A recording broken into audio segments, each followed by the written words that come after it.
Remember that there are three parts for these lectures. First part, after a theoretical introduction about second order work criterion, first part was to analyze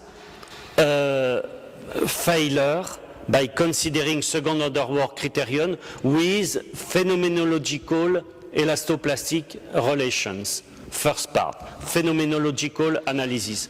Second part, micromechanical analysis with a micromechanical model. And third part, application of a numerical discrete element method to analyze failure in granular materials. I am just at the end of the first part. It means what kind of results have been obtained by applying second order work criterion to some elastoplastic constitutive relation. We have discussed yesterday morning axisymmetric condition. We have discussed very briefly plane strain condition, and now we are going to 3D condition. Here, this is a cut of the irregular hexagonal pyramid of Mohr-Coulomb by a plane perpendicular to the hydrostatic axis, perpendicular to the isotropic line in the principal stress space. The cut of Mohr-Coulomb pyramid gives you this irregular hexagon here in this plane perpendicular to the hydrostatic line. And here you have once more the first point where second order work is vanishing, or where the determinant of the symmetric part of the elastoplastic matrix is vanishing. It means that this domain here between this more or less circle here and the irregular hexagon, this area here is the bifurcation domain. For a dense sand and here for a loose sand, you see that the loose sand is a little bit more unstable than the dense sand, and the bifurcation domain is larger for a loose sand than for a dense sand. And here this is a 3D view of the boundary of the bifurcation domain. Here this is the boundary of the bifurcation domain in the principal stress, three-dimensional stress space. You see that for two different elastoplastic relation, you see that the conical structure of Mohr-Coulomb criterion is respected by the boundary of the bifurcation domain. The boundary is here, also here in a plane perpendicular to the hydrostatic line here in red. And here you have these instability cones for general 3D conditions. You see that these instability cones have quite a complex pattern. It means that for 3D condition, the bifurcation domain and the instability cones inside the bifurcation domain are varying in quite a complex manner along a given loading path. The picture of failure, of unstable directions, in general 3D conditions are not so simple. Here, this is same kind of results, but with the nonlinear model.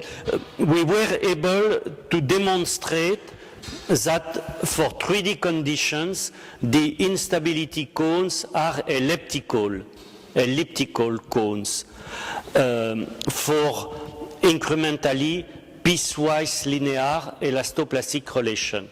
For completely incrementally non-linear elastoplastic relation, the cones are no more elliptic. You see that the cut of the cones by spheres gives you some this kind of potatoes here, which have no reason to have simple geometrical shapes. You see quite complex shapes in the general case of incrementally nonlinear elastoplastic relation. Okay, now second part, it means the application of a micromechanical model to this question of failure, of bifurcation in granular materials.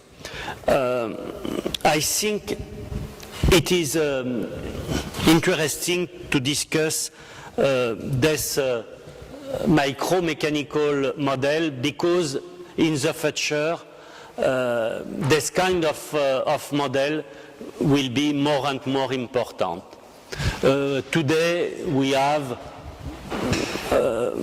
at an international level probably 3 or 4 models based on micromechanics, but in the future there will be more and more model of this kind, and you will see that this kind of model can be really powerful. The idea is, of course, to introduce representative volume elements with some grains inside this representative volume elements. Here, the grains are spheres, or with around some spheres, and you have, as it is very classical, you have two scales. The granular scale, where the proper variables are the intergranular force F and the intergranular displacement U, and at the frontier of the representative volume element, the proper variable are, of course, the macroscopic stress tensor and the macroscopic strain tensor. And the idea is to try to link these macroscopic variables sigma and epsilon to the internal force field and the internal displacement field. And the idea, like generally speaking in molecular dynamics, the idea is to consider only a very simple relation between the intergranular force F and the intergranular displacement U. This is, of course, the advantage of this method. The complexity of the macroscopic behavior is just due to the great number of spheres in interactions.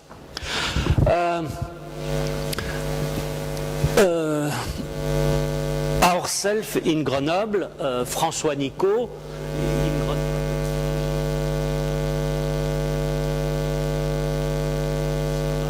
There are other models where people are going from D sigma. You have the choice to go like that or like that. In our case, of course, you are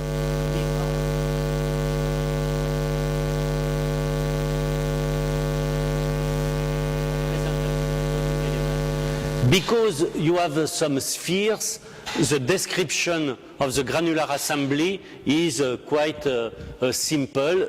You define what we have called the contact directions between grains, the direction perpendicular to the tangent plane between two grains, and we have to define initially in a statistical manner the number of contact between grains in each space directions. You have to define with statistical tools the geometry of the granular assembly of at the beginning of your computation, and you have also to define statistical distribution of initial forces. After that, you assume to know the epsilon. Press the internal displacement field. For that, we are using what is called a strain localization operator, because from a macroscopic variable to internal discrete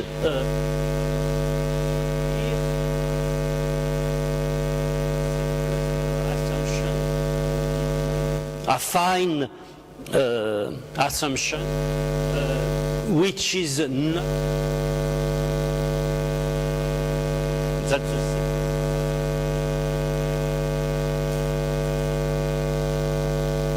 There is no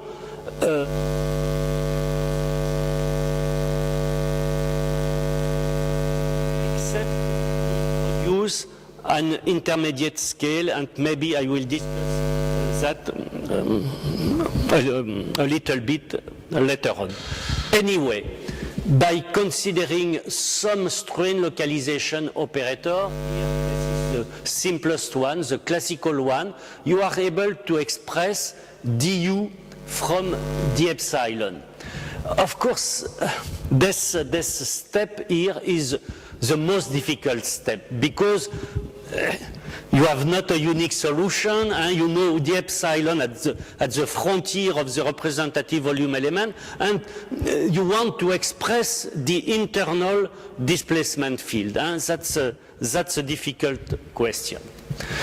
After that, knowing the incremental displacement field du, you have to express the internal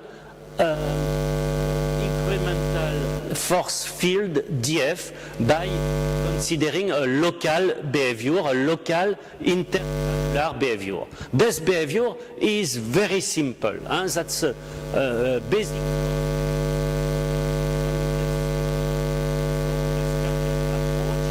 And in some models, they are introducing here quite a complicated behavior. This is an error. This is an error. The success of molecular dynamics is to consider here a very simple. This is just an elastic constitutive relation, the simplest one. Just three mechanical parameters.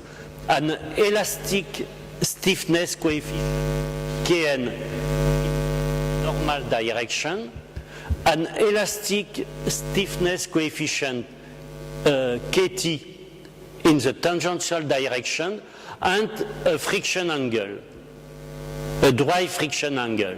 Leonardo da Vinci friction angle between the grains. You have just a behavior like that. Very simple. Elastic plastic.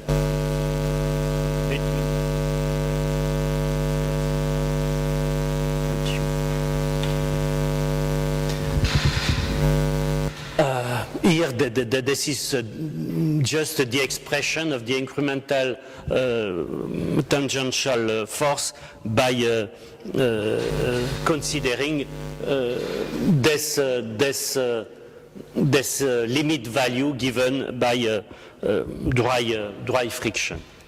Okay, now from the epsilon you have obtained du, from du you have obtained df, from df you have to obtain d sigma. The step here is perfect. This averaging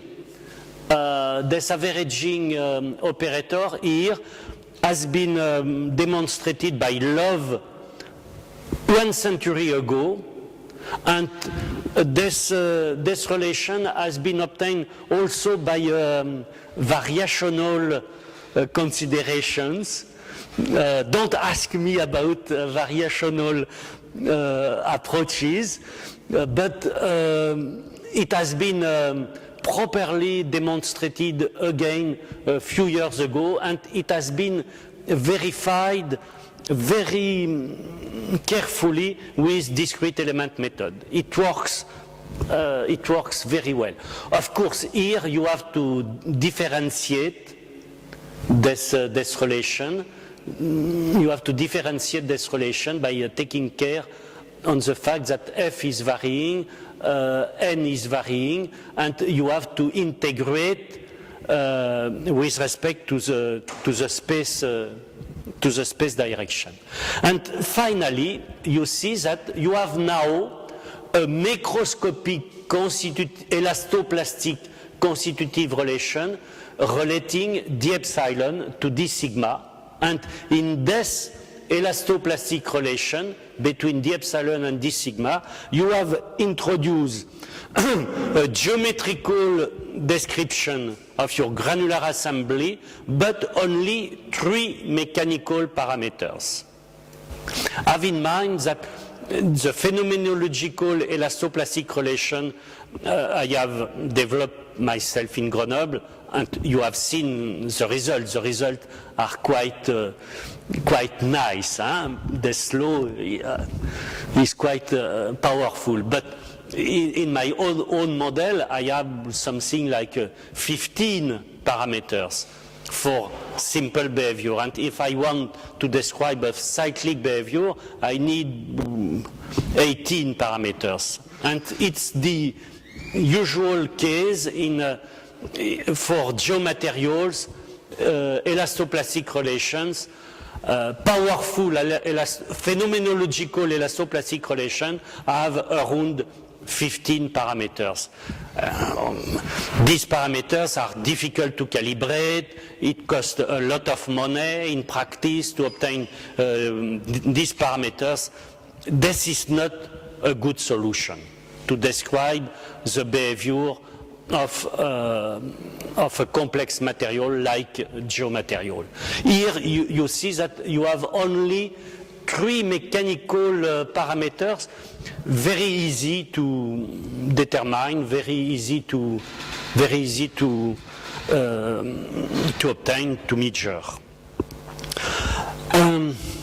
Here the difficult point is this step. It appears today that probably by going directly to the macroscopic scale, to the continuum mechanics scale, to the intergranular scale, it's too difficult. And the idea was to introduce between microscopic scale and macroscopic scale, to introduce a mesoscopic scale and intermediate scale. I have now a paper with Nico submitted to Mechanics of Material, where we are waiting for the reviews, where we have introduced an intermediate structure constituted by 6 grains, an hexagon of 6 grains. With 6 grains, you can compute all the forces, the displacement by an analytical way, and probably with this mesoscopic scale here, we will be able to enrich this relation and probably to improve the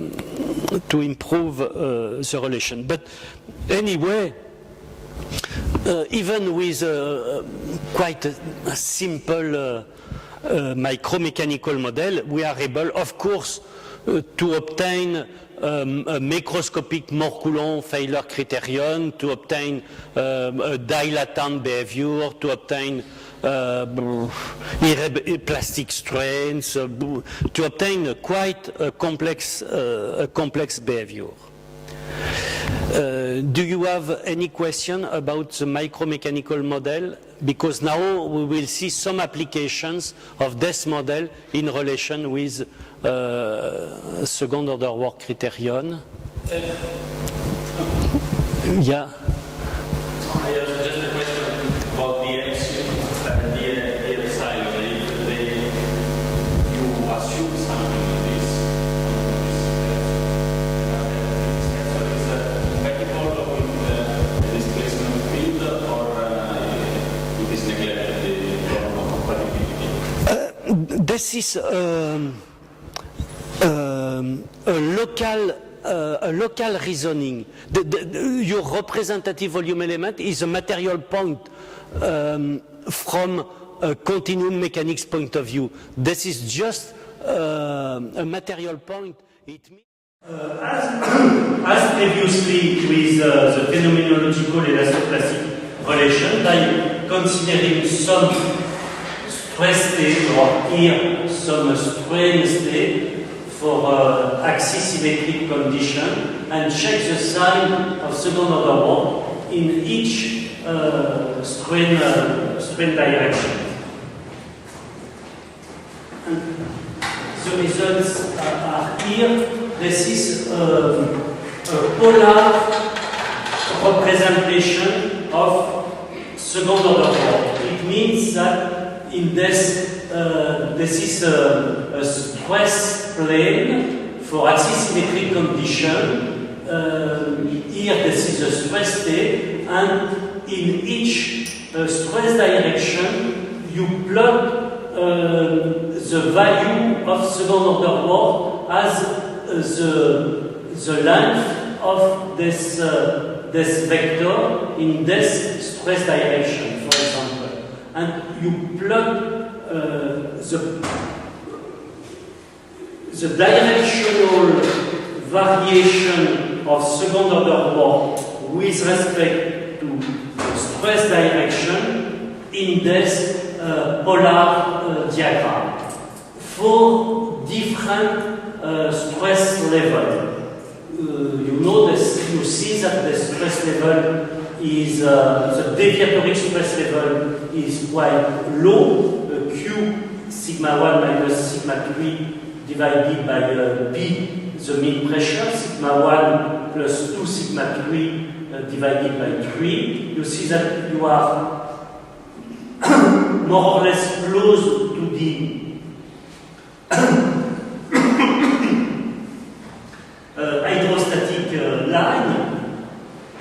This stress state is not so deviatory, and you see that this is a blue curve. The second order work is not at all vanishing.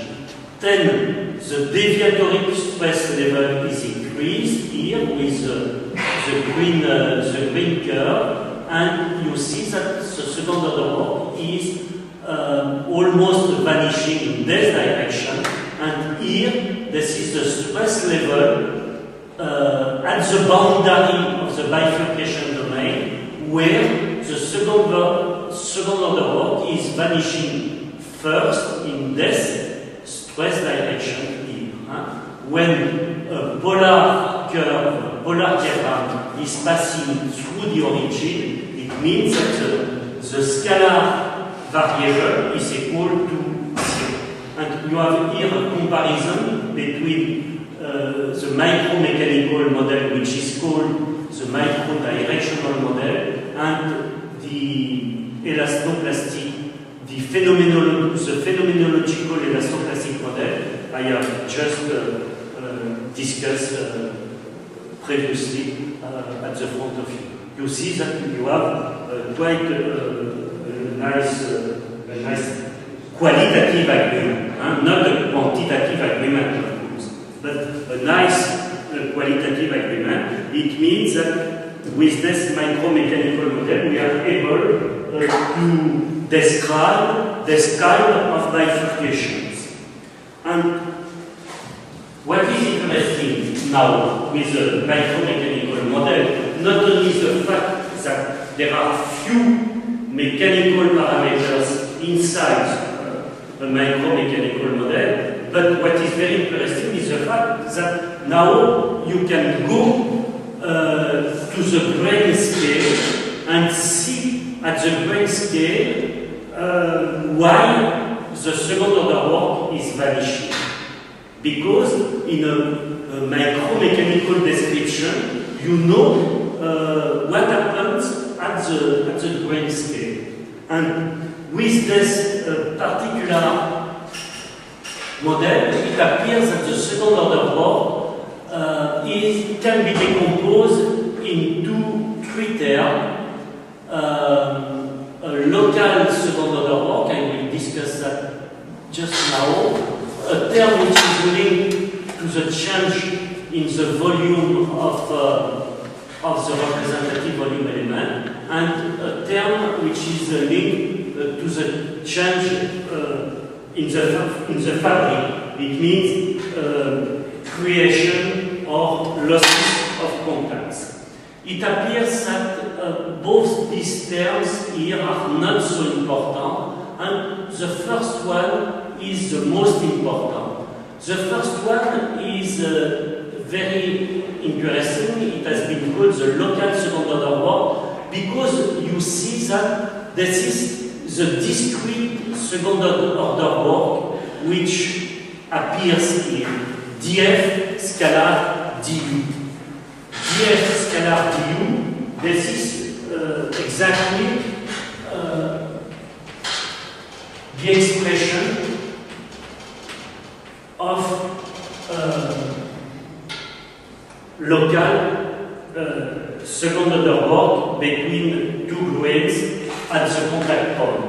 If you consider the particle, you have to add the moment dc scalar d omega. Omega is the rotation at the contact point. The torsor is just a force. And okay, you see here this discrete second order work integrate, of course, in all the space directions.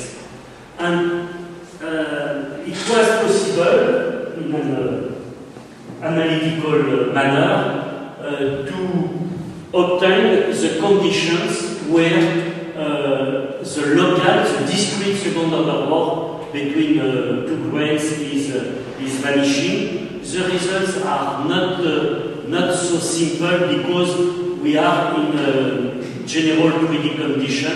What is clear is the fact that you have to decrease the normal displacement or the normal force.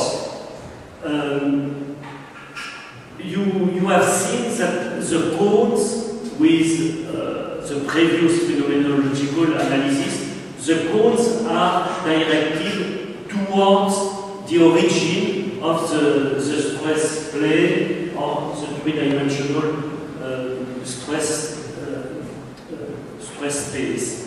And here, with this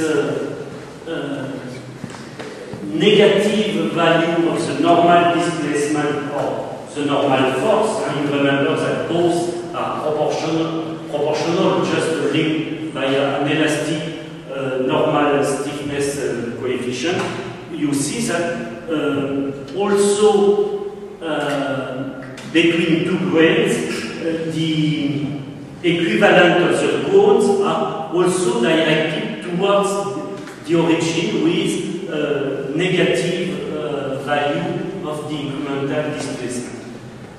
In 3D, the results are not so simple. In 2D, it's very simple. Just consider this experiment. You have here a box.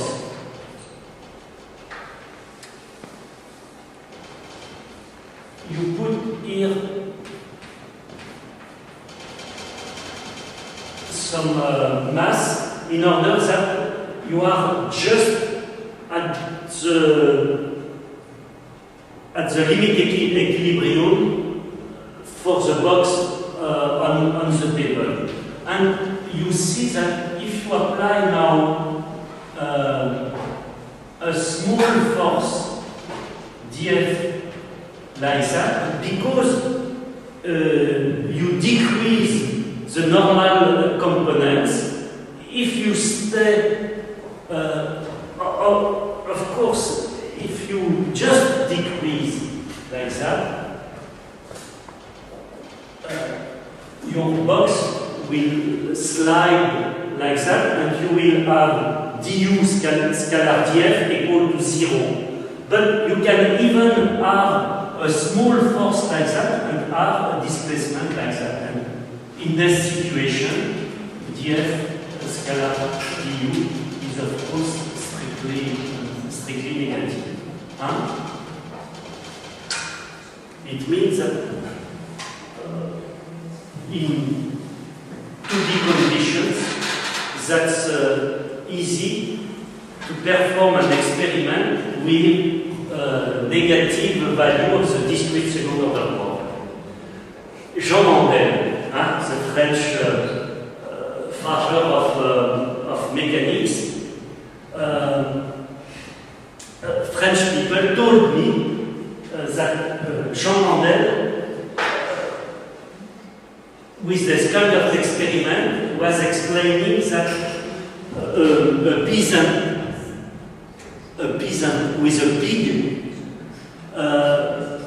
it's a story told by Jean Mandel half a century ago. The peasant, when the peasant is pulling the pig, and the pig was resisting, Jean Mandel was explaining that the peasant has just to decrease a little bit the weight of the pig to make the pig coming with the peasant. This is the story by Jean Mandel with the peasant and the pig to explain why with a negative second order work it's possible to make the pig slide. Okay. Excuse me. Why do you call second order work and not simply work? What is the reason? You know that the elemental work is defined by sigma ij, the epsilon ij, and il has called second order work d sigma, d epsilon. But Of course, this is not the second derivative. This is second order work because this is a product of To infinitesimal. first order by a first order. You obtain second order. But probably the name is not perfect because this is not a second derivative. But Hill, Mendel, and so on have called this expression second order work. I think that it will not be fair to change the name. Anyway, this is a quantity of second order. Okay, this is it.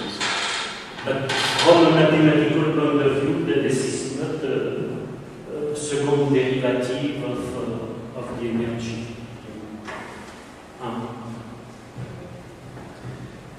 Okay, let's go now to the discrete element analysis. Third part. The discrete element analysis is a numerical method. But as we have already discussed, not purely a numerical method like the finite element method. The finite element method, this is purely a way to discretize a continuum medium. Discrete element model is a numerical method, but it is based, as generally speaking, molecular dynamics, on this idea that you can have only a simple interaction laws between the grain, the particles, the molecules, and so on. Here, the intergranular law is the same as in the micromechanical model. It means a very simple intergranular relation. Always this elastic stiffness coefficient in the normal direction. Once more, this elastic tangential stiffness coefficient in the tangential direction, the friction. We have developed in Grenoble our own discrete element model. The first model in Grenoble was called STEG. Now we have changed the name because the code has been developed largely. The new name of the code is YED. YED is an open source code, discrete element code. You can obtain YED very easily on the corresponding website, and it is free of charge, and so on. Now, many people are developing YED. YED is applied, for example, today in Australia to analyze the stability of the large Australian open mines. YED is applied to fractured cliffs. Of course, YED is applied to granular assemblies. We have put now water inside YED. We can describe non-saturated granular materials and so on. And there are many different applications. The idea of discrete element method is very simple. You consider a great number of grains. It can be spheres, but in YED now you can glue together some spheres and obtain grains of different shapes. Huh? You can make something like that and obtain a grain which has this shape here. Huh? It means that if you want, you can consider spherical grains or another kind of shapes for the grains. You can also have some irregular blocks like that, and so on. The idea is very simple. You have, for example, a cubical specimen. You apply some displacement at the boundary. The positions of the grains are changing. Because the position of the grains are changing, you are able to compute the new forces applied to the grains by using second Newton law. For each grain, you have F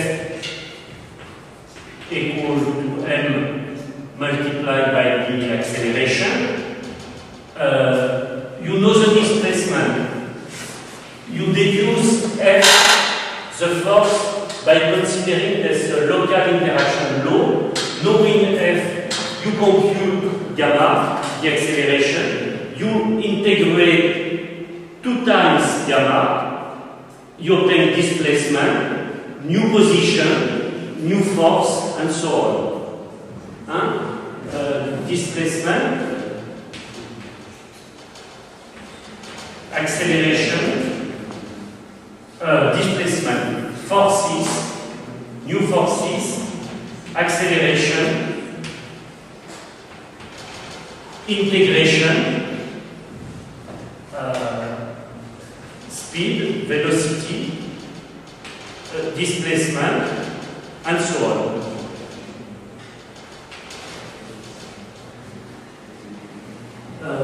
And you iterate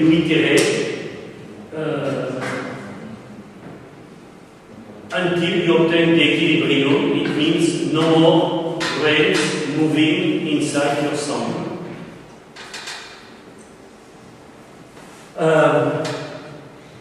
In Grenoble, we are considering here 10,000 spheres with a normal BC. With more advanced computers, you can consider, without particular difficulty, 100,000 grains. But I have discussed recently with a research director of Caterpillar. You know Caterpillar, huh? An American company which has a big research center in the north of America, close to the border with Canada. In Caterpillar, they are performing in a quite usual way this kind of computation with 10 millions of grains, 50 millions of grains. And of course, with the development of the power of computers, that will be possible to make not completely practical computation with discrete element method, but anyway, not so far. EDF in France, we know EDF as a French company of electricity. EDF has performed the first discrete element computation of a dam. Of course, it was a small dam, but probably, but in the future, this method will be applied to real boundary value problem of engineering interest more and more. Here we have just considered a cubical specimen with 10,000 spheres of Of course, 10,000 spheres, that's enough to obtain a continuum mechanics description of a granular assembly. Excuse me. Yeah. The springs are in point of contact that are evaluated time by time. Yeah. Yeah. And when the contact is lost, no more intergranularity. And when they and you can have creation of contacts or losses of contacts, of course, which complicate a little bit the iterations. But it converges. The question of uniqueness is not clear. Unilateral studies are good.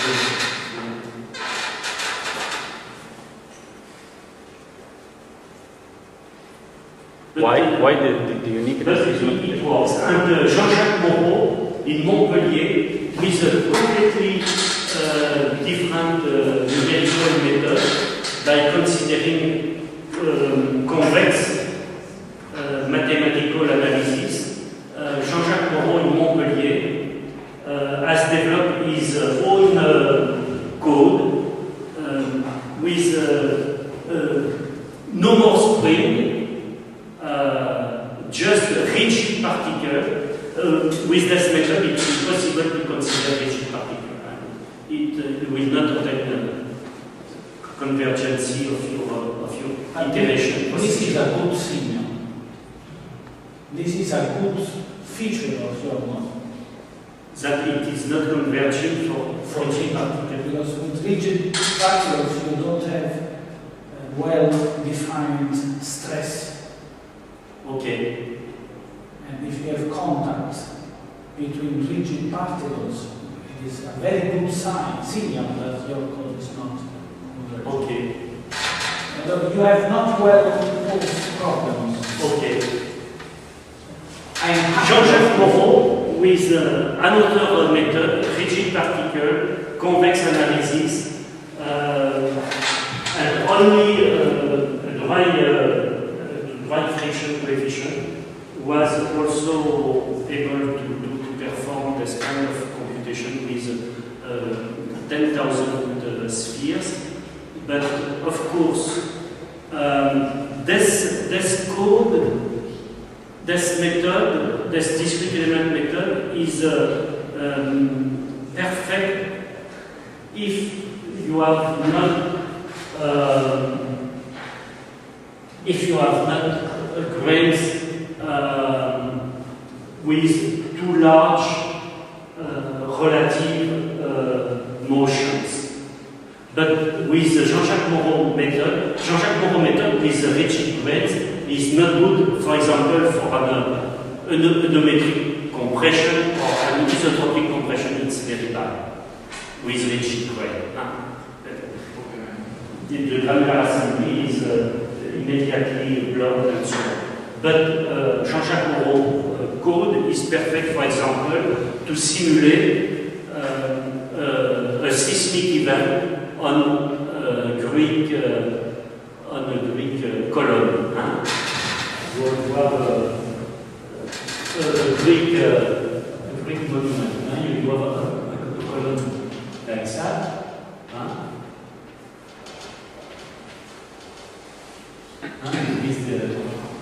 This nice Greek sculpture with a seismic event here, the basis, and with Jean-Jacques Moreau code, you are able to see the block moving, then going down, and so on. It's more difficult here because if you have too many particles without contacts, that's a little bit more difficult. Anyway, for to simulate lab experiments, this is this is perfect. Okay. Same kind of computation of numerical procedure now to check the sign of second order Bohr criterion. It means that we are here in an axisymmetric condition, triaxial compression, and for different stress level, we check the sign of second order Bohr in each stress direction. The results are here. This is not exactly a polar representation. We have called that a circular representation because we add to the second order Bohr value a positive constant C in order that to have always positive values for the sum of second order Bohr plus C. You know that polar diagrams are good for positive scalar variables. Of course, if the scalar variable is taking negative values, that's difficult. With this circular representation, it's possible to see the negative values.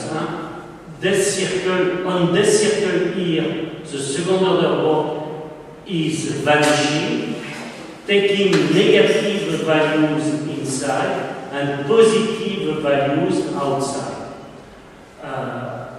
And as previously, you have the values here on second order Bohr in each stress dimensions. And you see that we have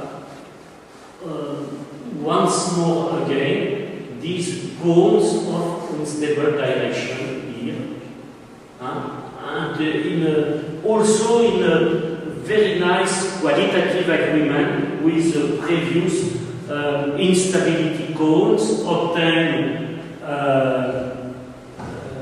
by experiments, by phenomenological elastoplastic analysis, by a micromechanical model, and here obtained with this discrete element method. Here,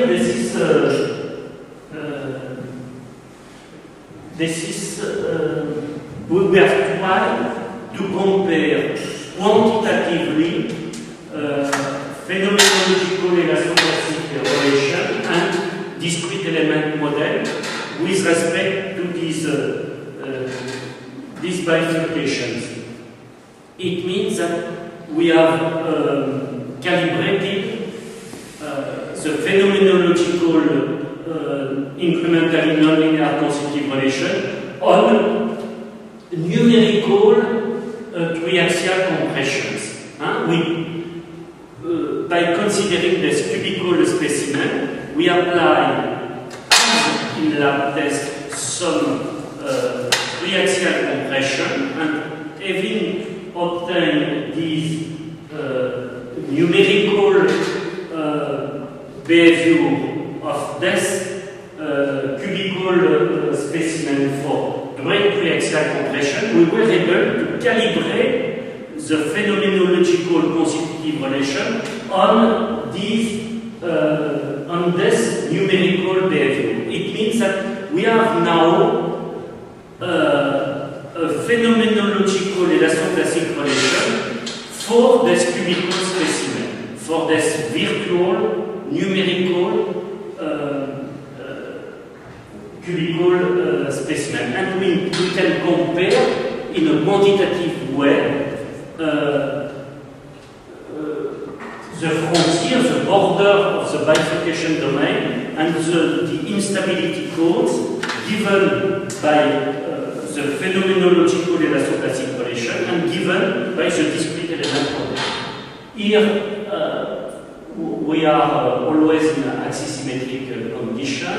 Here this is the Born line, the hydrostatic line, the isotropic line, and here this is the first unstable direction. Here this is the limit, the boundary of the bifurcation domain for this triangular assembly of spheres, and here this is the instability cones obtained by the elastoplastic collection. And here you have the instability cones given by the discrete element model. Here this is the boundary of the bifurcation domain for the discrete element model, and here for the phenomenological relation. You see that for some points, not any cone was obtained. It means that with the discrete element model, you have the same dispersion of results as in an experimental test. Of course, the numerical specimens are not the same, strictly speaking, from a geometrical point of view, as in the real world. It means that you have more or less the same number of particles, more or less the same density, as for true specimens, true sample in the real world, but the results are not exactly the same. Now, what is interesting with the discrete element model, and I think this is an important point for you, what is interesting with the discrete element model is the fact that we can investigate failure. That's a big difference with the finite element method. Finite element method, as you know, has many difficulties to describe failure. Probably because finite element method is perfect for elliptic equations as in elasticity, but as you know, in perfect plasticity we have hyperbolic equations, and probably finite element method is not so good for hyperbolic equation, or not so good to describe the transition from elliptical equation to hyperbolic equation. Anyway, finite element method has many difficulties to describe failure, while for a discrete element model, failure is quite a natural phenomenon, nothing particular in relation with failure. And you will see that with a discrete element method, we are able to obtain in detail the features of failure. And it means that we were able to check the theoretical condition to obtain failure. You know, what is interesting with a PhD student, that's the fact that, at least in France, but I suppose it's true everywhere, PhD students don't believe the professors, and it's perfect. Luc Sibyl, with his discrete element model, told me, your story about second order Bohr failure, I don't believe it. How it is possible to obtain failure in these codes and so on. And I just answered to him, I don't know if discrete element method will be able to describe all that, but just try. And you will see the results are absolutely impressive. The first point,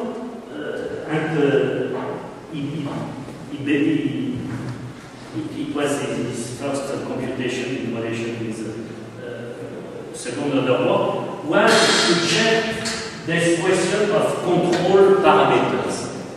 He has considered Q constant grain test. You remember that I have introduced at the beginning of this lecture experiments corresponding to Q constant grain test. And according to the theory and to experimental results, and you have seen these experimental results at the beginning of the lectures, for a loose sand, a Q constant grain test produce some unexplained failure before Moore-Coulomb plastic limit condition. This Q constant grain test in this diagram here correspond exactly to this stress direction. The stress direction here in this diagram correspond exactly to the Q constant grain test. You remember that on this Q constant grain test, dq equal 0. It means decima 1 minus decima 2 equal 0. It means that we have, because of the axisymmetry condition, decima 1 equal to decima 2 equal to decima 2. Negative. You have seen that according to the experimental results, you have some extremum value for epsilon v. It means that according you remember we have the epsilon v equal the elastoclastic matrix, the epsilon 1 decima 3, I think so. And we have seen that according to the experiment, according to the theory, for Q constant grain test, if epsilon v is passing through a maximum, we will have a bifurcation point at this maximum. It means that this Q constant grain test, if it is totally stress control, will go until the Moore-Coulomb failure line, but if it is dilatancy control, volume variation control, it will not be able to pass the peak. According to the experiments, I have shown to you these experiments at the beginning of these lectures, and according to the theory, if this path is stress control, you will be able to pass this peak and to go to Moore-Coulomb line, but if you are volume variation control, you will not be able to pass this peak. Exactly like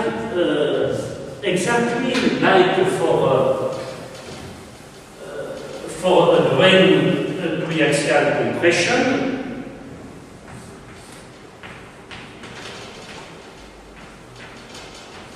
for a grain triaxial compression on a dense sand, you have a curve like that. If you are axially strain control, you pass the peak, but if you are axially force control, you will have a rupture in. Same thing, except that here this is a little bit more complicated because the limit state is not a stress state in a triaxial test, but the limit state is a state in volume variation. The material cannot sustain any additional volume variation. And the experimentalists at this dilatancy maximum, the experimentalists, many years ago, were just injecting a small amount of water with a syringe. And they obtained failure without any explanation at this time. They obtained failure at the maximum of the volume variation. It means that according to the experiment, according to the theory, if the sparse is stress control, nothing will happen. If the sparse is dilatancy control, you will obtain failure. And Lux Civil has just considered this Q constant well test with a totally fully stress control and with a dilatancy control, a small imposed dilatancy. If there is a maximum of dilatancy, you will not be able to pass the results are here. You see that when the path is stress control, d sigma 1 equal to d sigma 2 equal to d sigma 3 negative, nothing happens. And when the path is dilatancy control, volume variation control with an imposed value of d epsilon v, you see that for the strain, it's a strain here. Yeah, for the strains, you have this exponentially growing strains, this burst of kinetic energy here, and the stresses are no more controllable. The stresses are decreasing. You are not able to respect the loading you want to impose to the sample. You have a true failure here with this growing strains, burst of kinetic energy, and the stresses no more controllable. And this burst of kinetic energy, which is seen here, I have shown to you that from a theoretical point of view, we have a clear link between second order torque and kinetic energy. These are numerical data. Yeah. Of course, they do not depend upon the velocity. Numerical result obtained on this cubical specimen of 10,000 spheres. You apply triaxial compression, then there's a Q constant grain test, stress control, totally fully stress control, or control partly in a stress, partly equal to 0, and the epsilon t equal to a given constant. Same loading paths, Q constant grain test, but with two different set of control parameters of loading variables. Like, it's just a generalization of what happens in classical triaxial compression. If you have force control, you will not be able to pass any peak and you will have failure at the force peak. If this is a generalization, you have a generalization described by second order work period. You can have limit states which are not stress states, but here volume variation limit state, and you see that the details of the feature of what I have called diffuse failure, because you have not any localization. I have called that diffuse failure. Maybe I will present briefly the application to landslide, but we will see the diffuse failure, but that's not so important. Okay, Lux Civil has verified now the question of control parameter, the influence of control parameter, but that's not the most important point. It was his first check. The second important point is the question of cones. Is it possible to obtain these cones of unstable direction with a discrete element model. And here he has checked this question of code. He has considered these proportional strain loading paths I have considered previously with a phenomenological elastoplastic analysis. And maybe you remember I have used this example of proportional strain loading paths in axisymmetric condition to show you that there are two solutions for R for the direction of the path. It means that we have a cone of unstable direction, two directions where the second order work is vanishing, negative values inside the cone, positive values outside the cone. Here he has considered the same paths with some value of R which correspond to direction outside of the cone and some values of R inside the cone. For these extreme values we are outside of the cone. For both these values here we are inside the cone, and for these intermediate values here we are more or less close to the border of the cone as obtained previously. And he has this control parameter in order to be able to obtain failure if failure is possible.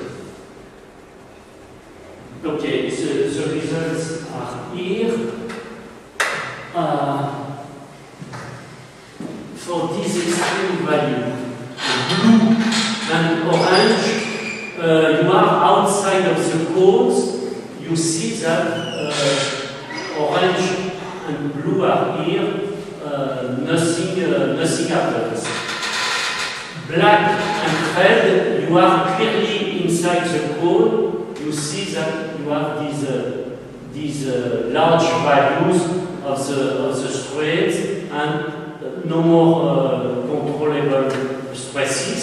And for purple and green, you are just close to the border of the cone, and you see this erratic response here, this random response here at the border of the cone. It means that according to this discrete element model, we have truly some cones of unstable direction. Here, this is the same.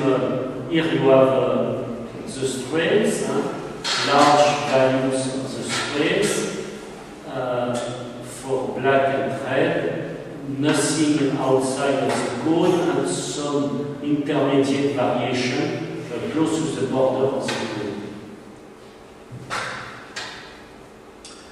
And now I have shown to you that these failure states are bifurcation states, because you have a change of regime from a static regime to a dynamic regime with continuous variation of the loading parameters. And that's the classical definition of bifurcation in physics. A sudden change in the state of the system, in the shape of the system, for continuous variation of the state variables, the loading parameters. We know from modern physics that bifurcation states are sensible to perturbations. And this is a feature of the bifurcation state. It will depend on some perturbation. And this question is checked now with more or less the same kind of values here. For some direction outside of the code, for direction inside the code, for direction close to the boundary of the code, and we put a small perturbation. This perturbation was a small input of kinetic energy. You know, in these discrete element computations, we don't take into account the gravity. It means that the grains are not at all any weight. And during the computation, you have among your 10,000 spheres, you have always a few grains which are floating. Just for a given increment, 4, 5, or 10 grains have not any contact with any grains around Z. Let's see that just to put a finite speed, a finite velocity to these floating grains for loading paths outside of the code or inside the code. Which are the results? First, you see that the perturbation here is so small because that's an input of kinetic energy, so small that it is not visible on this picture. Okay, blue and orange, you are outside of the code. You see that the perturbation changes a little bit the kinetic energy, but finally the cubical specimen is again in equilibrium. Inside the code, black and green, now the colors are not the same.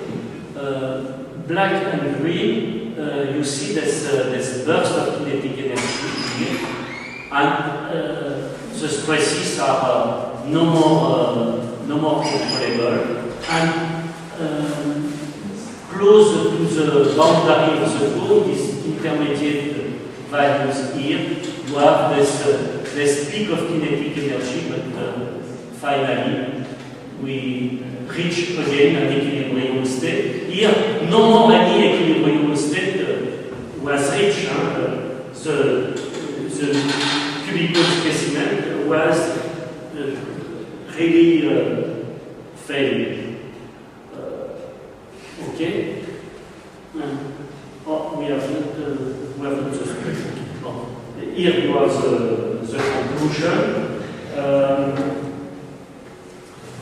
I think that what is important to remember is the fact that today micromechanical description and discrete element model are tools very interesting to investigate granular materials, porous materials, biomaterials, and so on. All these materials which are not so well described by the existing phenomenological theories. And probably in the future, discrete element method will be also applied to real boundary value problems. The second point is that for non-associated elastoplastic material, the question of failure has to be revisited. And we have no more a single plastic limit surface. We have a domain of bifurcation with very different mode of failure inside this this domain. And second order Bohr criterion is an imperative criterion because if we accept, I have already told that to you, if we accept flutter instabilities, it is the first criterion to be met, and it contains the other classical criteria. It means that from an engineering point of view, if second order work is positive for each stress direction or strain direction, any kind of failure cannot be expected. That's an important point from an engineering point of view. And with second order work criterion, you will be able also to describe localized plastic strain, shear bands, and so on. We have observed clearly that inside some shear bands, second order work is taking negative values. Okay, here you have, there are many papers, many recent papers on this question. You will find all that on Google Scholar and so on. And you have a book published with Yanis Varoufakis. This book corresponds to a schism school organized with Varoufakis some years ago. Okay, maybe I have a few minutes to see the example of one landslide, not two, one landslide, the Italian landslide of Petaccello. I will go fast in order to finish in 5 or 10 minutes. I will not discuss Trevoux landslide, I will discuss only Petaccello landslide. Here you have some views of some degradations linked to this landslide. You see that this is a true landslide. Here you have the location of the landslide. Not so far from here. We are more or less here in the south of Roma. This is just, maybe you know this landslide of Petaccello. There are so many. Okay. Because here there is a motorway, there is a national road, there is a railway and so on, some villages, 7 kilometers, and this is a big landslide. And what is very interesting, at least for the research, is the fact that the slope is very flat. You see 6 degrees as an average value for the slope angle. so Coulomb tells us That it is stable. Even by taking into account the water will decrease the friction angle.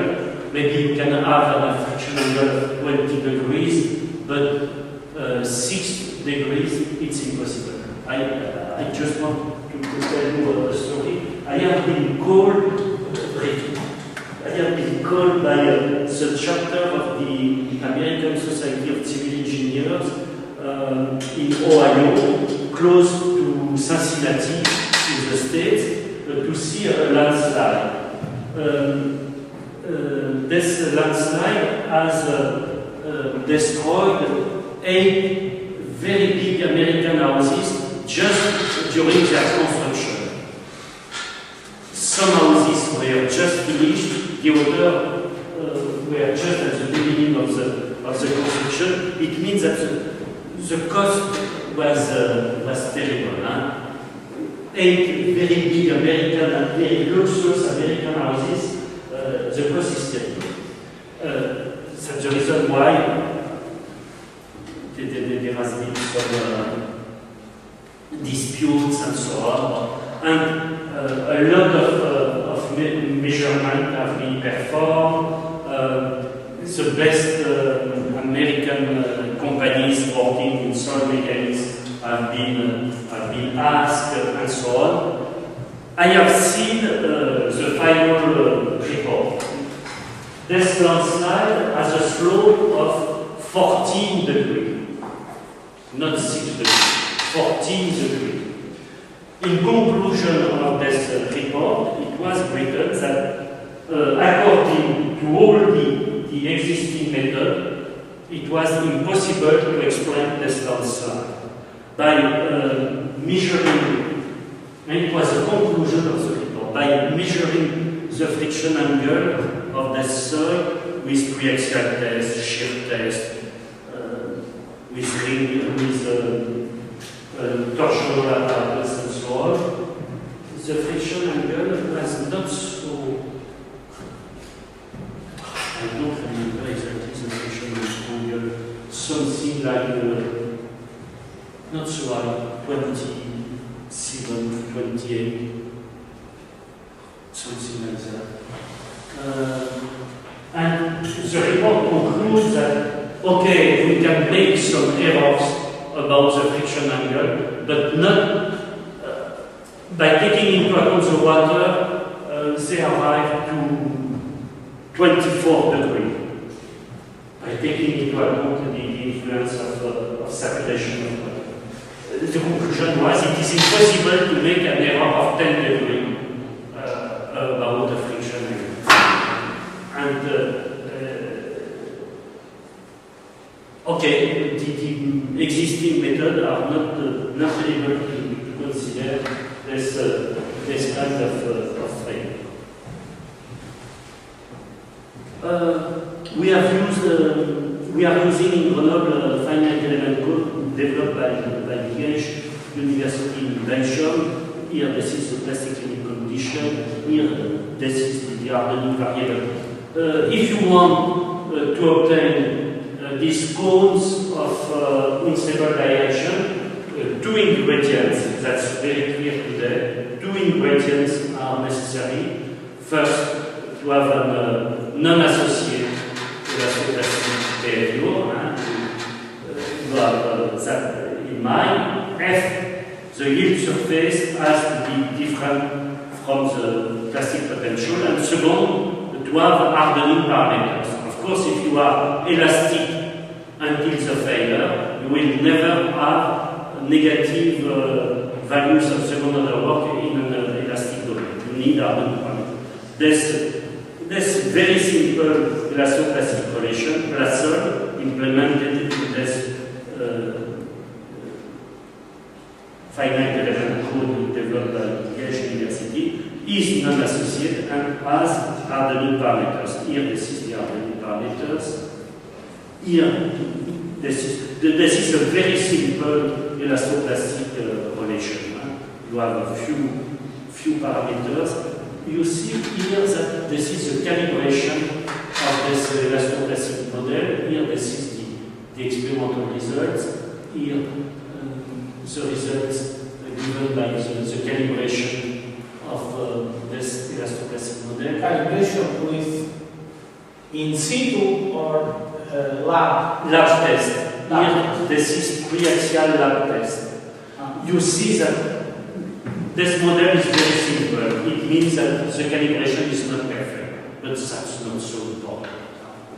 What is interesting from a solid mechanics point of view is the fact that you have here some peaks like dense soil, and here you see a big contractancy during pre-axial shearing, like for a very loose sand. Maybe this is the reason why this landslide appears. Of course, we are not everywhere landslide with a slope of 6 or 7 degrees. Maybe this is this quite strange behavior with respect to volume variation, which explain these instabilities. The idea was to take into account the saturation of the slope. You have two main triggering factors for landslide. One is seismic events, the second is a strong rainfall. And in Italy you have more or less both. Strong? Rainfall, strong rainfall, landslide. And in Italy you have also some seismic event, probably inducing some landslide. I don't know that. The idea in Petacciato, rainfalls are probably the most important triggering factor. The idea was to simulate the saturation of the slope due to this rainfall.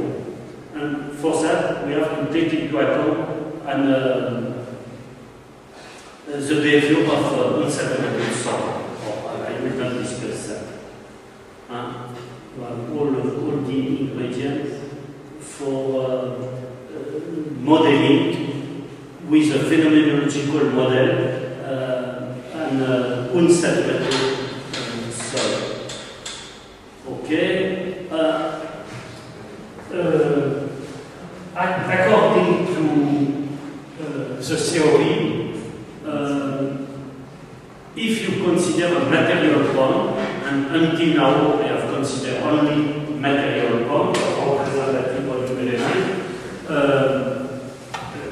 what is important is this local values of second order work. But if you have a boundary value problem, you have to integrate second order work in your whole body, in your whole mass you are considering. And it means that in the finite element method you have to integrate the local values of second order work by taking into account the RPA, the local RPA. Okay, here you have the loading procedure. The initial state is unsaturated, then we describe a progressive saturation of the slope by increasing the water table level and checking. Okay, here you have Petacciato. Here this is the level of the water table. And we simulate a saturation not by a flux of water from outside, that's a little bit more complicated, but just by increasing the water level table. And you see that the negative values of second order work are more or less blue. You see progressively decreasing values of second order work. Not so big area of negative values, but it means that, and now it's quite classical, it means that the local values of second order work gives you the unstable zone. But the local values are not able to answer to the question, is the slope unstable or not? For that, you have to consider the global value. And this global value will play the role of an security factor or something like that. And here you have the global value of second order work. You see that it is not really vanishing. We are not so far to have vanishing value. I have, of course, by changing a little bit the cohesion or the friction, you would have been able to obtain exactly 0 here. But I don't want, I have asked the student, Vilcoa, to not change any parameters. I don't want to obtain exactly 0 in this numerical simulation. But it's clear that the global second order work is decreasing and it's very close to These results have been obtained without any change in the consecutive parameters. Not any. I don't want to obtain results which are not reasonable.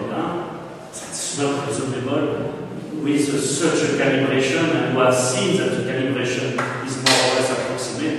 It's not reasonable to obtain exactly zero, but we have here quite a nice description of the unstable zone, and we have here an explanation, a mechanism of this failure mode without any shear bands. Okay, I will stop here. Il faut laisser quelque chose pour la prochaine. Absolutely. Thank you for your